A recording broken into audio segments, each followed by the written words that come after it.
یہ بھی ایک طریقہ ہوتا ہے کہ ہر چیز کا حساب نہیں لیا جاتا. یہ جو میں نے کل بتایا تھا نا, نبی نے منافقین کو کھڑا کر کے سب کو گولی سے کیوں نہیں اڑا دیا, سب کی گردنیں کیوں نہیں اڑا دی, اتنے منافقین پریشان کر رہے تھے. یہ بھی سیاست تھی. آپ صلی اللہ علیہ وسلم کو صحابہ نے کہا کہ ان کو قتل کر دیں. آپ نے فرمایا اگر میں قتل کروں گا تو مشرکین اور کافر کہیں گے ان محمدن یقتل اصحابہ, محمد صلی اللہ علیہ وسلم اپنے ساتھیوں کو بھی قتل کر دیتے ہیں, کیونکہ لوگوں کو کیا پتا کہ منافق ہیں. بہت مشکل ہے بھائی. دیکھو یہ کیسی بصیرت, کیسی حکمت, کیسی سیاست. ہمارے ہاں ہے کہ بس اڑا دو, یہ کر دو, وہ کوئی سیاست, کوئی بصیرت, کچھ بھی نہیں ہے. تو یہ ہمارے دینداروں کا حال ہے. نبی نے فرمایا میں اگر ان کو قتل کروں گا تو مجھے پتا ہے نا کہ منافق ہیں, اور آپ کو پتا ہے, کافروں کو تھوڑی پتا ہے. ان کا اسلام میں داخلہ رک جائے گا. وہ کہیں گے بھائی یہ تو بڑے سخت لوگ ہیں, ان کو تو اپنے ساتھیوں سے کبھی کوئی تھوڑا سا مسئلہ ہو تو گردن اڑا دیتے ہیں, یہ تو ڈر جائیں گے, اسلام میں داخلہ نہیں ہوگا. اس سے گویا اسلام بدنام ہوگا.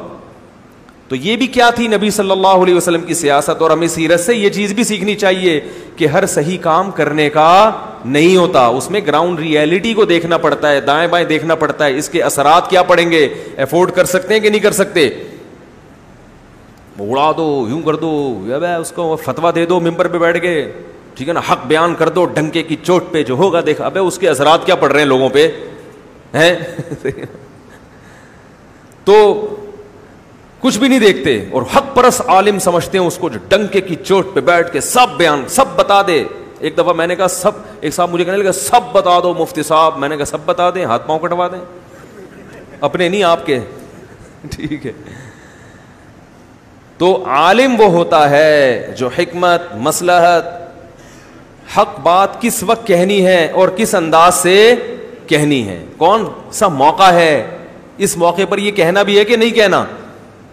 بیگم پہلے ہی جلی بھنی بیٹھی ہے اور آپ نے اس کو اسی وقت بیٹھ کے نماز روزے کی تبلیغ کرنا شروع کر دی, وہ مانے گی؟ وہ کہے گی میں پیسے مانگ رہی ہوں اور ادھر کیا زکوٰۃ پر پورا بیان چل رہا ہے. آج کیا ہوا, میں جامعۃ الرشید میں ریکارڈنگ کروا رہا تھا, 11واں پارہ تھا پتہ نہیں 10واں, تو میں اس کا خلاصہ تیار کر رہا تھا نا دماغ میں, میرا دماغ پورا ادھر لگا ہوا. تو میرے ساتھ ایک دوست گئے تھے قاری صاحب, وہ بیٹھے ہوئے مجھے سمجھا رہے ہیں, مفتی صاحب دیکھو اللہ آپ سے بڑا دین کا کام لے رہا ہے, اور یہ جو ہے نا آپ جو قرآن کا خلاصہ پیش کر رہے ہو اس کی قدر کرو, یہ بڑا اللہ آپ سے کام لے رہا ہے. اب بار بار میرا دماغ ادھر, پھر میں ادھر آؤں, یار میں یہ خلاصہ تیار کر رہا ہوں.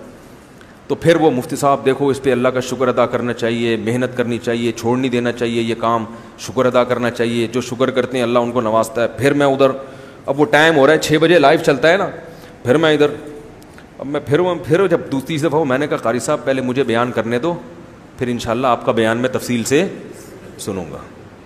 پہلے میں ایک دفعہ بیان کر لوں, پھر اس سے زیادہ لمبا بیان میں آپ کو یہاں بٹھا کے میں انشاءاللہ ڈیٹیل میں. تو مطلب یہ تھا کہ یہ اچھی بات ہے, مگر یہ ابھی اس کا موقع, ابھی ایک آدمی دیکھ رہے ہو مصروف ہے اور جو ہے وہ ایک پریپریشن میں لگا ہوا ہے, تیاری میں لگا ہوا ہے, وہ خلاصہ تیار کر رہے ہیں, اور آپ اس کو بیٹھ کے چاہے اپریشیٹ ہی کر رہے ہیں, چاہے تعریف ہی کر رہے ہیں, کچھ بھی کر رہے ہیں, لیکن ابھی یہ موقع نہیں ہے. تو میں نے جب ان کو یہ کہا نا, میں نے کہا ایسا ہے کہ پہلے میرا ہو جائے پھر میں آپ کا سن لوں گا. تو وہ ایک دم کلا بازی کھا کے ہنسے اور وہ مغرب تک ہنس رہے تھے, مغرب میں ملا پھر بھی ہنس رہے ہیں, کہہ رہے آپ نے جو تنبیہ کا جو اسٹائل تھا نا وہ اسٹائل بڑا مزیدار تھا. تو غصے میں کوئی بیٹھا ہوا ہو, آپ نے اس وقت جا کے اس کو سمجھانا شروع کر دیا, نماز پڑھا کرو, زکوٰۃ دیا کرو. وہ کہے گا میں پیسے مانگنے آیا ہوں, قرضہ مانگ رہا ہوں, اور تو کیا کر رہا ہے. تو ہمارے ہاں اس چیزوں کا خیال نہیں کیا جاتا.